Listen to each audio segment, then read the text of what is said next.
was just going to tell you that our guest today is Crethton Caldwell. We met 50 years ago in the tornado of 1974, April the 3rd, and his house got blew away. We were in a storm house, and that's where we met. And our paths have been parallel ever since. So I'm going to let him tell you all about him going through his tornado and what he does with the fire department, and talk about our fish fry at the end. So Crethton Caldwell.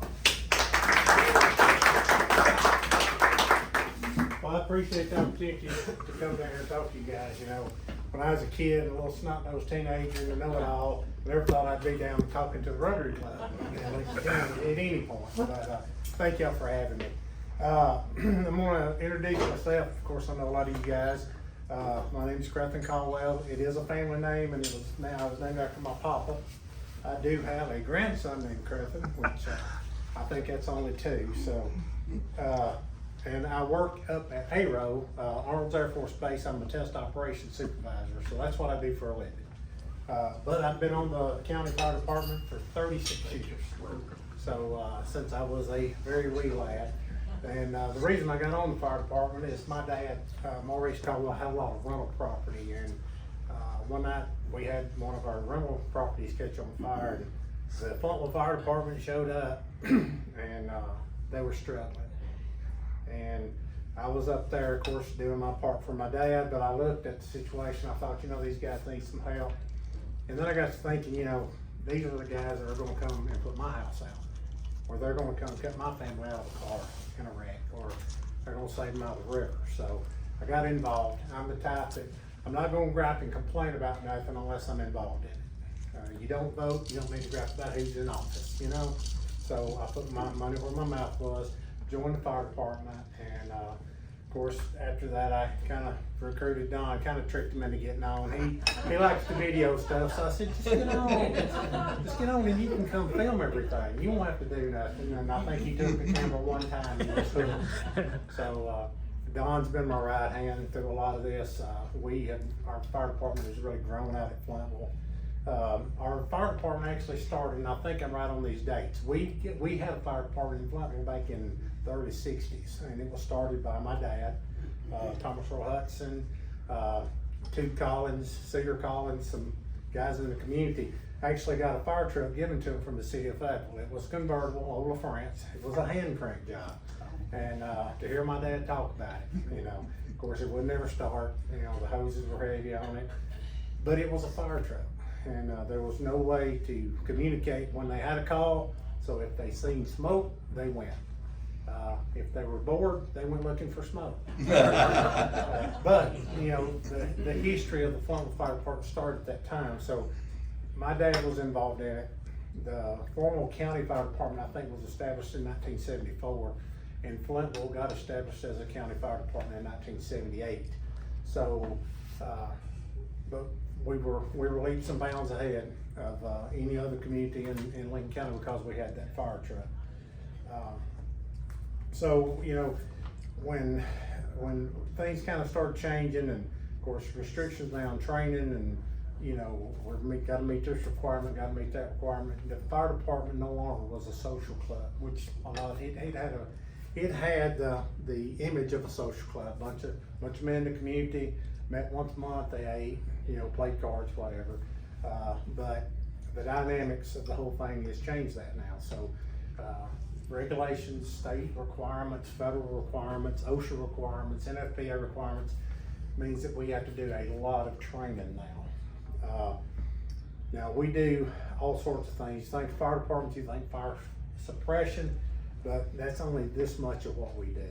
Of course, we do hazmat response now. We have training for that. We do automobile extrication. And a lot of times, if you've got somebody trapped in a vehicle, somebody's going to die if you don't get there and do your job. Of course, we do fire suppression. We have a water rescue unit at Flintville that we were able to obtain through a grant with Tyson. I think every one of my guys went and spent the end of November on the Elk River training. We had a company out of South Carolina come in and do training for us. And then they came back in May and we done boat operations. So we have a water rescue unit at Flintville. We have high and low angle rescue. We got all of our equipment through a federal grant that our station applied for, and we do green bin rescue, plus everything in between. And I know this is cliche, but we do cats out of trees. We had 2 of those calls last year, as a matter of fact. So, we do a lot of community service. People, you know, during droughts, we deliver water for livestock, you know, we deliver water for people whose wells have went dry. So we just kind of fill in the gaps to do things for the community that nobody's able to do or is not equipped to do. So we do a lot of things for the community. Of course, tonight, you know, Bill's talking about the weather, and I'll tell you my experience with April 4th tornado, or April 3rd tornadoes in 1974. But chances are me and Don is gonna be out tonight doing something.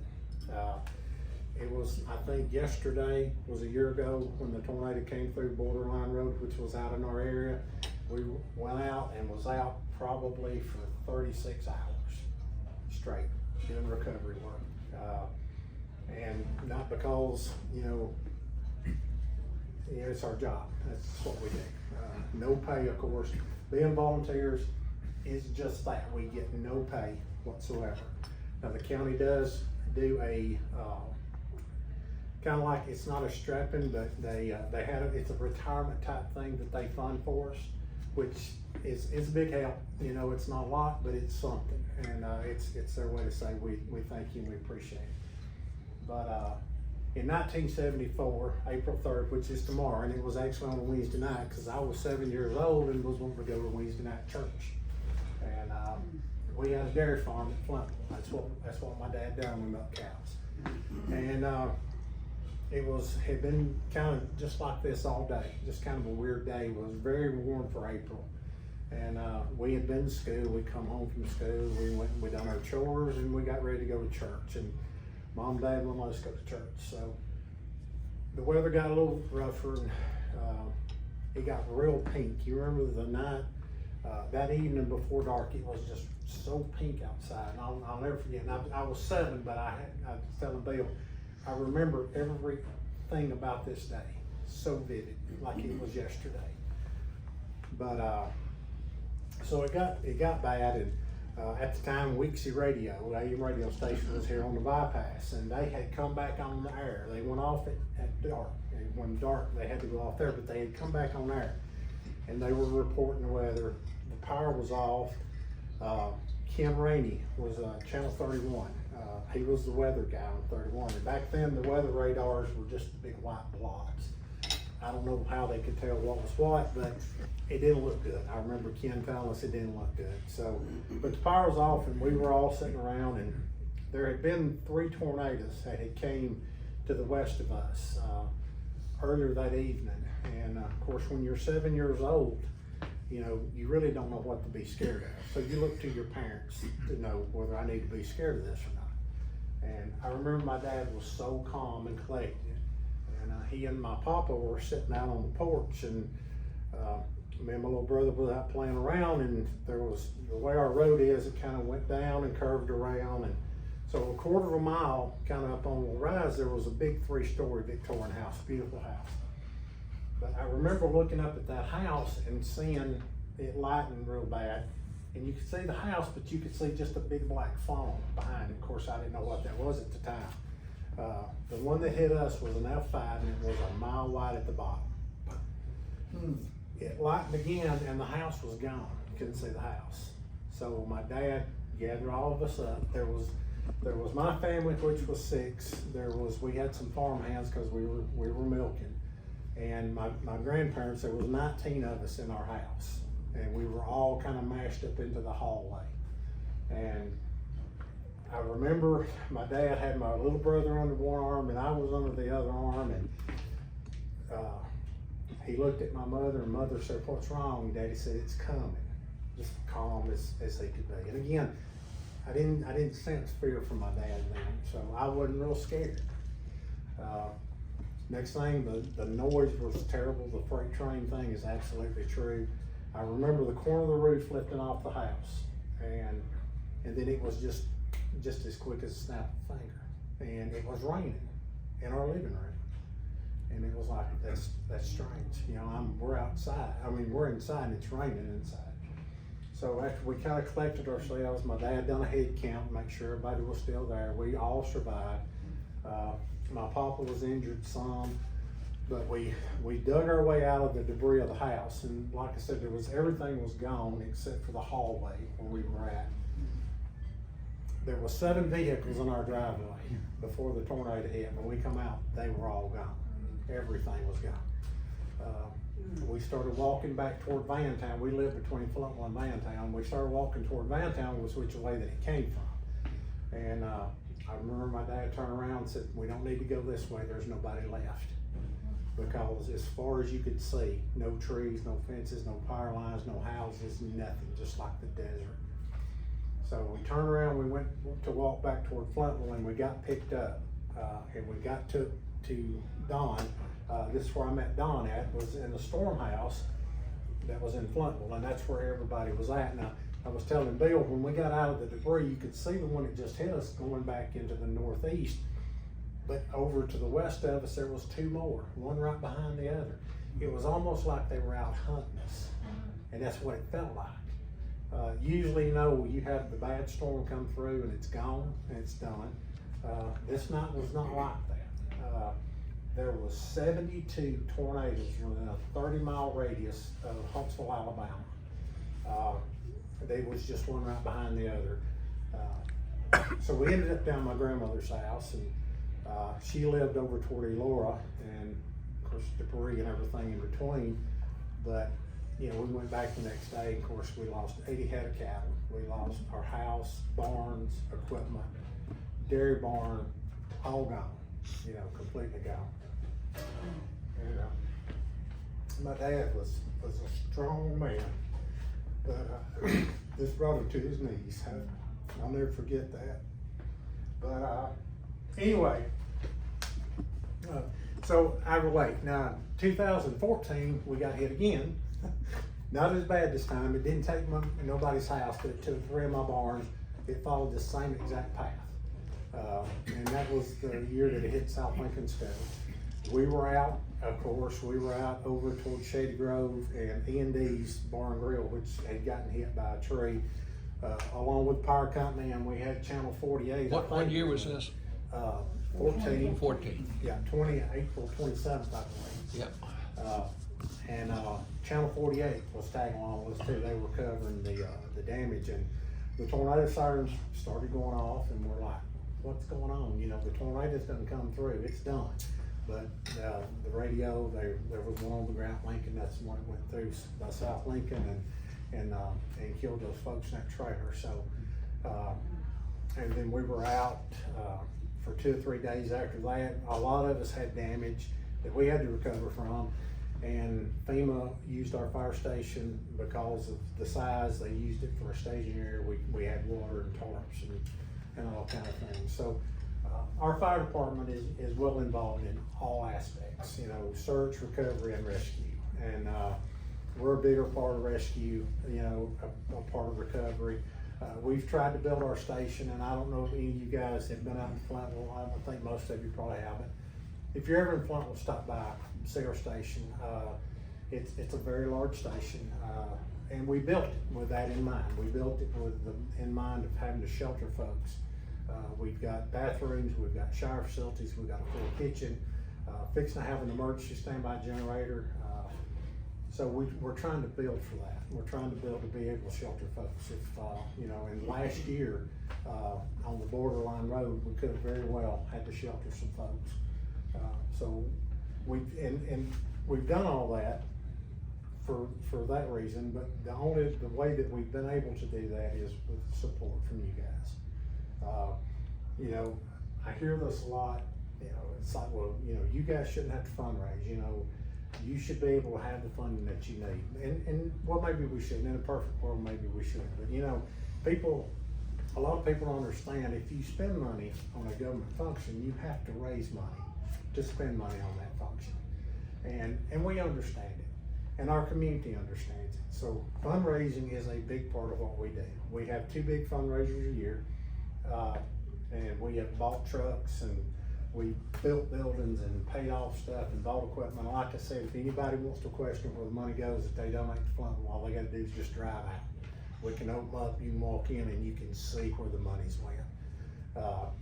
We were able to take and get a truck last year from some of the COVID money. We were fortunate enough to do that. The first truck that we've ever gotten from the county that wasn't, that we didn't have to, contribute to, which again, we have no problem doing that. The first Class A pumper we got, we bought on our own, raised money, paid it off. The second truck, our rescue truck, we went to Texas and bought, with community money. County helped us out with that. The county did help with our last edition that we done, and they've always helped, where they could. But, again, our community has a little bigger aspirations and they feel like they have more of a need. And the year we have a fundraiser and nobody shows up, I'll say, well, the community feels like that we've got enough. But, it seems like, we make more and more every year, so the community's pleased with what we're doing. Did the medical thing has increased our calls exponentially, probably tenfold. We run, our percentage ratio is probably 75% medical, and then the rest kind of falls out in between. Last fall, it was real dry, we ran a lot of grass fires, so it just kind of comes and goes. This year, Don, and you might know off the top of your head how many calls? 75. 75 calls this year so far, so we're almost averaging a call a day. And and that's okay, and we're making, these are 75 calls that we've ran. We're volunteers, so we all work, and sometimes we just can't make a call or two. I don't know how many we've been paged to, but last year we ran right at 87 to 88% of the calls that we were paged to, so we got a good bunch of guys. We're fortunate that we've got 14 active members at Flintville, and some of these guys are paid firemen. And I always cut up with them and say, yeah, I said, I'm a volunteer, so I can do your whole job in my spare time. so I really, like I said, we're fortunate, but we are a professional department. A lot of departments in this county are professional. They act professional. They take this seriously. We cut up and we have fun, but when the horn goes off, it's all business, and my guys are that way. And my daughter-in-law, which is on the fire department, my son, and both of my sons are both on the fire department. My dad was on the fire department, so it's become kind of a traditional thing with us. And Don and I, of course, we've got several years on, so we're trying to kind of mentor these new guys, because we want it to be left in good hands. We've got a lot of work and a lot of years in this, so we want it to be left in good hands. And I think it will. We've got a lot of dedicated people. Our turnover rate at Flintville, we just don't have people. I've been on 36 years. Don, you've been 25. Tori Clark's probably 20. We got new guys, but most of our guys have been on. We just don't have a big turnover, and it's because of their dedication. That's the only way this works. So. But anyway, that's pretty much all I've got, guys. If y'all got any questions, we are having our annual fundraiser next week, the 13th. It's our Fish Fry Music Festival. Don and I, of course, Don, he's into that side of it, and he enjoys doing that kind of thing. And I wanted to have something for the community, because, with social media now, people just don't get out and fellowship anymore. So this is an opportunity for the community folks to come in and see everybody they haven't seen since last year. And you go back and you think about all the people that you see. Donnie Ray Hudson, he come and it's always fun to see Donnie Ray. I've never seen Donnie Ray. I just he got sick, but he always was at the music festival. So but so many people has passed on and went on. But I love just walking around and just seeing the conversations and people visiting with each other. We just don't do that enough anymore. And that's what Don and I always wanted to have. Not necessarily a big money maker, but something the community would want to come to. Not something they felt like they were obligated to come to. And I think we found our niche. And We've got a new stage this year, we're excited about that, it's a little bit bigger stage, and we're changing some things around, but, we've got a big show planned. Y'all tell everybody come out. You don't have to spend a dime. If y'all just wanna come listen to music and see your neighbor, it'd be great. We got elections this year, so we got sheriff, we got the sheriff candidates to be there, so. Yeah, I'm gonna invite everybody out, tell everybody you see. We do have a Facebook page, go out and, like it and follow. We have a lot of news. We do a lot of weather information on our page. We try to stay up, with the latest on the weather, so we post a lot of stuff there. And, we do a lot of things. We post a lot of our training, we post a lot of our incidents that we have, that we can. So there's a lot of information there, and we try to keep information that's vital to the community, so. Did I forget anything? You don't need a ticket, do you? No, ma'am. What's the time? We'll start feeding at 11 o'clock, and we'll either till the food's out or 7 o'clock, I think is when, 4 It's miles. delicious, we love coming. Yeah, we enjoy seeing everybody, and like I said, it's almost like, fair time, a lot of people you just don't see, but one time a year at the fair, and this is about what this has got to. And so many people, so many of my dear friends have passed on, but I have memories of them, seeing them at the fire hall and going around talking to everybody, and again, it gives us an opportunity to showcase our equipment and what we've done, so. Again, thank you guys for allowing me to come down and talk to y'all. Well, thank you, and Don, for all your.